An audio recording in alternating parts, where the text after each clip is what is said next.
So we are back with another episode of Walkin and Talkin with Tim. And you hear the airplanes because we are here at Red Bank Battlefield National Park. Listen to that thing. So my guest today is Andrew Bednarchick, and he is a real estate professional at Keller Williams. Actually, it's TCS Keller Williams, right? Correct, yes. And he's also, more importantly, a people connector. So tell the world, my friend, exactly what you mean by that. Yeah, connecting dots, man. Whether it's a home buyer, connecting them with the next journey that they're about to take, the next chapter in their life. I feel like that's a connection, but truly getting to know them, understand what they want. Same thing with business owners, understanding them, knowing what they like, knowing what they need. It's even harder. Yeah, like how can I refer you? How can I help you? Because with real estate, it's situational. You might buy 1-2 houses a year, but business owners is like a daily need. Yeah. So the idea behind it is, listen, right? Listen more than talk. Understand, what people's needs are, what they're looking for. Try to go into the Rolodex and connect them. But both of them move because of growth, right? Usually. Yeah. Your family's growing, you need a bigger house. Yeah. Your business is growing, you need a bigger office or a bigger space for some reason. Correct. Or vice versa, the other way. Yeah, you might be shrinking. Or you inherited a property and you don't know what to do. Right. Yeah. Deb and I are empty nesters. We don't need this big house, but I ain't moving. I did all the work. Well, that's why I came on the interview. I'm staying. I'm I'm staying. I'm kidding. So let's start all the way back at the beginning. And you said that you're a Philly boy like me, and both of us ended up getting moved out. You got moved out when you were 3 years old. And you said that your dad was a K&A guy, as was mine. And you said that you guys moved to Cherry Hill. So what was it like growing up in Cherry Hill? Cherry Hill was great, man. I remember, like, all my friends, right? It was, we were in one house. Right. Chris was in one house. Andrew was down the street. Jason was sometimes hung out with us. He was in between. Buddy was on the corner. Kyle was around the corner. Anthony was around the corner. So it was great. Young childhood. My biggest memories were playing jailbreak.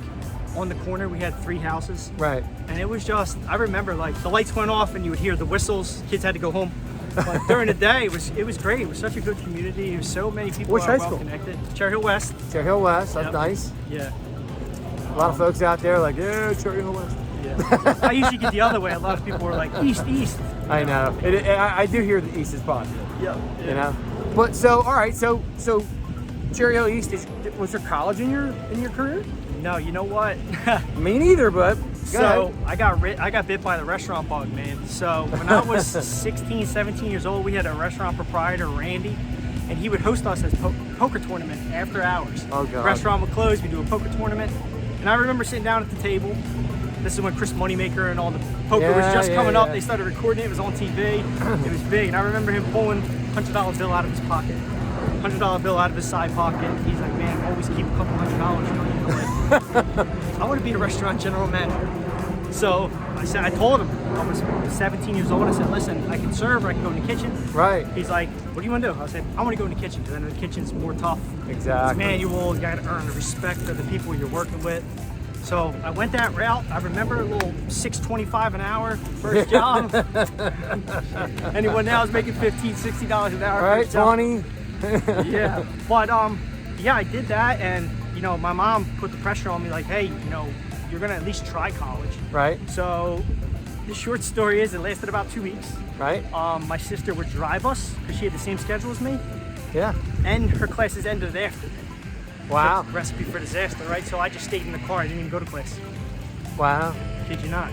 So part of your restaurant journey, you got to work with our pal, Mr. Denofa. Yes, sir. Always comes up in my interviews because we all know him, right? So you and Devin worked with each other when you were 16, he was 17, you said. Yep. And this was at Carrabba's? Yep, Carrabba's. And you said he used to call you Mute. Yep, I remember. Yeah, because dude, it was so crazy because my sister called me. She was like, hey, Andrew, we need a busboy just for the weekend.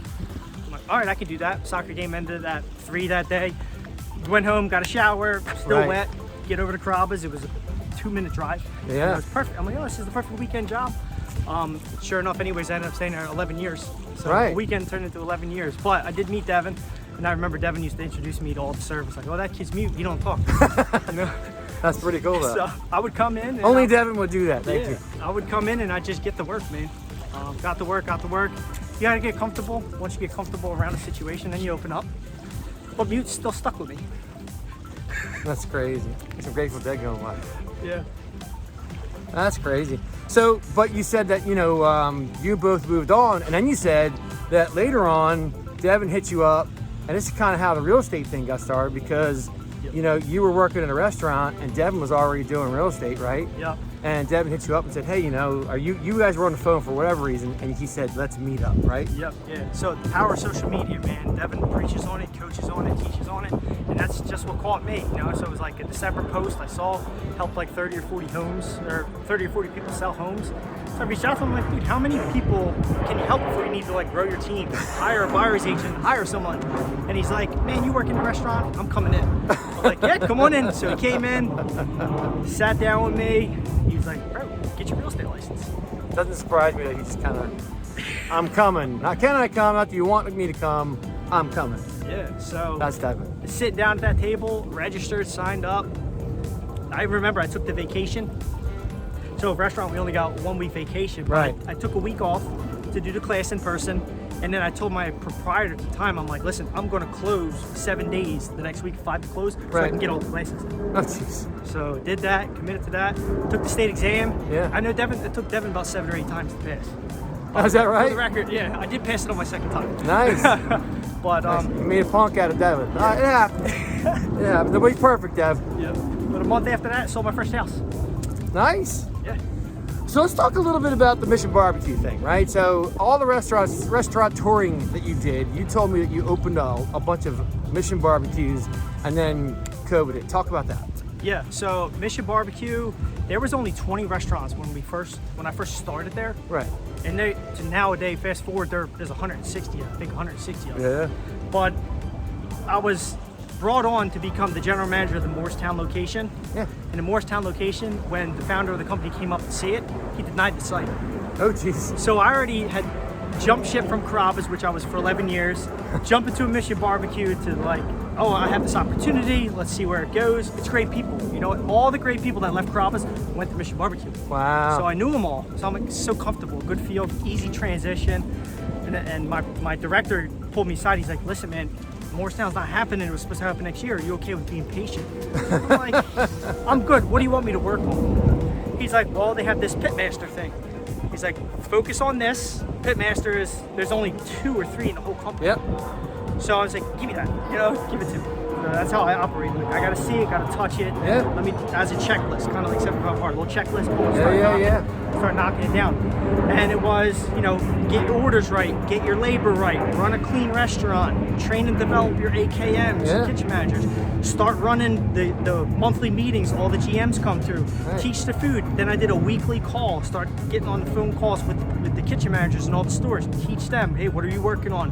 What are your best practices? What are you seeing this week? Is everything coming in the door correct? But you opened how many of them? I opened 8 or 9 of them. So 8 or 9 Mission Barbecues. Yep. That's a lot. Evansville, Indiana was the first one.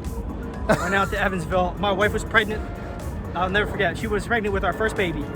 Poor I went out there for 2 weeks. It was right around Easter. I actually missed Easter. I took a trip all the way out there. And you missed. And Darby had to miss you. Yeah. So speaking of Darby, let's go. Let's pop right in here. So we talked about how you met, and you said that I know it as Taylor's, then Top Dog, then Iguana, and then you said it was called Craft. What? Craft House. Craft House. Yes. I never went to it when it was Craft House because I guess I'm too damn old, didn't care. So you said that a buddy worked at Craft House, and he met a girl, and the girl was Darby's buddy, friend. Yep. Right?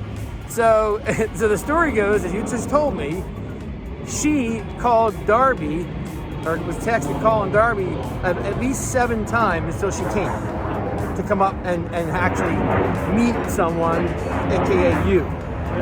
And when she walked in, you went tap, tap, tap. There's Mrs. Bednarchick. That's the greatest story, dude. And it happened. Like you literally manifested your wife. Mm-hmm. That's amazing. But hey, man, that's how it happens, right? And you got hit over the head, right? Yeah, when you least expect it, man.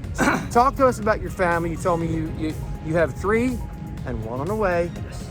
You live out in Medford Lakes. You live on Taunton Lake. So according to you, you've already got a vacation home because you've got the lake, you've got the beach, you've got the quiet, you've got all that cool stuff. So what's family life like for you and how important is that?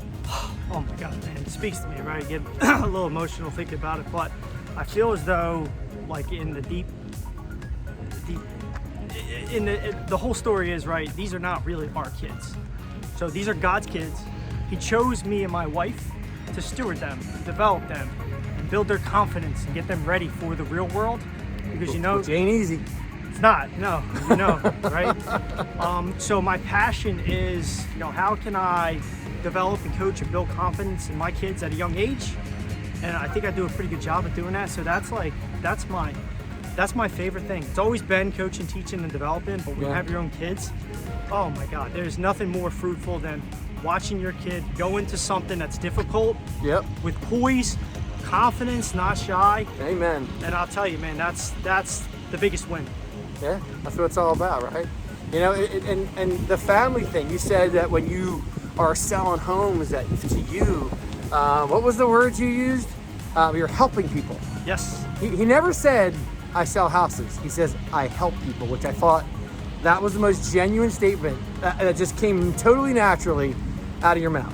Yeah, I mean, you think about some of the greatest things that ever happened to you in life, right? Having a kid, getting married, buying a house.